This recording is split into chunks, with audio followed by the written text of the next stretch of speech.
ಕುರ್ಚಿ ಕಾಳಗದ ಮಧ್ಯೆ ಇದೀಗ ಆಂಜನೇಯ ಹೊಸ ಬಾಂಬ್ ಅನ್ನು ಹಾಕಿದ್ದಾರೆ. ಚಿತ್ರದುರ್ಗದಲ್ಲಿ ನಡೆದಿರುವಂತಹ ಭಗೀರಥ ಜಯಂತ್ಯೋತ್ಸವ ಕಾರ್ಯಕ್ರಮದಲ್ಲಿ ಮಾತನಾಡಿ ಒಂದು ರೀತಿಯಾಗಿ ಸಿಎಂ ಡಿಕೆ ಶಿವಕುಮಾರ್ ಅವರು ಆಸೆಟ್ ವೇಸ್ಟ್ ಅನ್ನೋ ರೀತಿಯಲ್ಲಿ ಮಾತನಾಡಿದ್ದಾರೆ. ಸಿಎಂ ಆಗಬೇಕೆಂಬ ಡಿಕೆಶಿ ಆಸೆಗೆ ಇನ್ನೊಂದು ರೀತಿಯಲ್ಲಿ ತಣ್ಣೀರ್ ಹಾಕುವಂತೆ ಇದೆ ಈ ಒಂದು ಭಾಷಣ. ಸತೀಶ್ ಜಾರಕಿಹೊಳಿಗೆ ನಾಡತೊರೆಯಾಗುವಂತ ಅವಕಾಶ ಲಭಿಸಲಿ ಎಂದು ಹೇಳಿದ್ದಾರೆ. ಈ ಸಂದರ್ಭದಲ್ಲಿ ಹಾಗಾಗಿ ಒಂದು ರೀತಿಯಾಗಿ ಇಲ್ಲಿ ಯಾರು ಪರವಾಗಿ ಮಾತನಾಡ್ತಿದ್ದಾರೆ, ಯಾರು ವಿರುದ್ಧವಾಗಿ ಮಾತನಾಡ್ತಿದ್ದಾರೆ ಅನ್ನೋದು ಗೊತ್ತಾಗ್ತಾ ಇದೆ. ಸತೀಶ್ ಜಾರಕಿಹೊಳಿ ಎಲ್ಲಿ ಹೋದ್ರು ಮುಂದಿನ ಸಿಎಂ ಅಂತ ಘೋಷಣೆ ಹಾಕ್ತಾರೆ.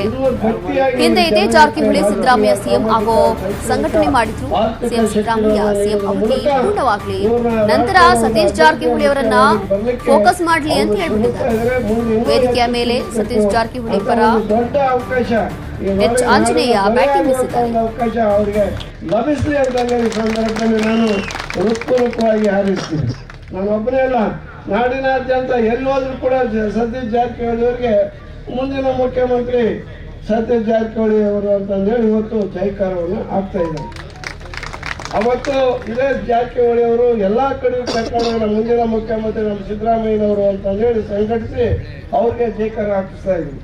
ಇವತ್ತು ಅದೇ ಸಿದ್ದರಾಮಯ್ಯನವರು ಮುಂದಿನ ದಿನಗಳಲ್ಲಿ ಅವರ ಅವಧಿ ಪೂರ್ಣ ಆಗಲಿ, ನಾವು ಮಧ್ಯದಲ್ಲೇ ಆಗಬೇಕು ಅನ್ನೋದಲ್ಲ, ಅವರ ನಂತರ ಇವರನ್ನ ಫೋಕಸ್ ಮಾಡಬೇಕು ಅನ್ನೋದು ನಮ್ಮ ಆಶಯ. ಅದನ್ನು ನಾನು ಅವರು ಹೇಳಿದ್ದೀನಿ, ಈಗಲೂ ಕೂಡ ಹೇಳ್ತಾ ಇದ್ದೇನೆ. ಅದನ್ನು ನಮ್ಮ ಮುಖ್ಯಮಂತ್ರಿ ಸಿದ್ದರಾಮಯ್ಯ ಮಾಡ್ತಾರೆ ಅಂತಕ್ಕಂಥ ವಿಶ್ವಾಸ ನಮಗಿದೆ. ಈಗ ಮೊನ್ನೆ ಮುಖ್ಯಮಂತ್ರಿಗಳು ಹೇಳ್ತಾ ಇದ್ರು, ಈ ಮೀಸಲಾತಿ ಪ್ರಮಾಣದ ನಿಗದಿಯನ್ನು ಮಾಡೋದು ಯಾವಾಗಂದ್ರೆ ಬ್ರಿಟಿಷ್ನ ಕಾಲದ್ದು, ಅಲ್ಲಿಂದ ಇಲ್ಲಿವರೆಗೆ ಆಗಿಲ್ಲ. ಇದು ಎಲ್ಲ ಅಂಕಿ ಅಂಶಗಳನ್ನು ತೆಗೆದುಕೊಂಡು ರೀಆರ್ಗನೈಸ್ ಆಗಬೇಕು ಅಂತ ಹೇಳಿ ಅವ್ರು ಇದ್ರ ಮಾಡಿದ್ದಾರೆ. ಇದನ್ನ ಹೆಚ್ಚಿಸಲಿಕ್ಕೆ ಪ್ರಾಮಾಣಿಕವಾದಂಥ ಪ್ರಯತ್ನವನ್ನ ನಮ್ಮ ಜಾರಕಿಹೊಳಿ ಅವರು ಮುಖ್ಯಮಂತ್ರಿಗಳು ಪ್ರಯತ್ನ ಮಾಡ್ತಾ ಇದ್ದಾರೆ.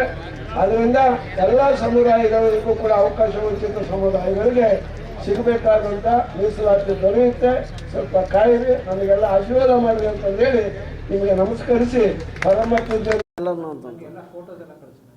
ಅಲ್ಲಿ ಇದಕ್ಕೆ ಮೀಟಿಂಗ್ ನಡೀತಾ ಇದೆಯಪ್ಪ, ಮೀಟಿಂಗ್ ಯಾರು ಕರೆದಾರೋ ಅವ್ರಿ, ಕರೆದೇ ಇರೋರೆಲ್ಲ ಮಾನ್ಯರು ಹೊರಗೆ ಕುತ್ಕೊಳ್ರಿ ಅಂತ ಹೇಳ್ಬೇಕು. ಅವರೇ ಮಾಲೀಕರು, ಇವನು ಕೂಲಿಗಾರ. ಯಾರು ಅಡಿಕೆ ಯಾರು ಮಾಲೀಕರು ಅಲ್ಲಿ ಬಂದಿರೋರು.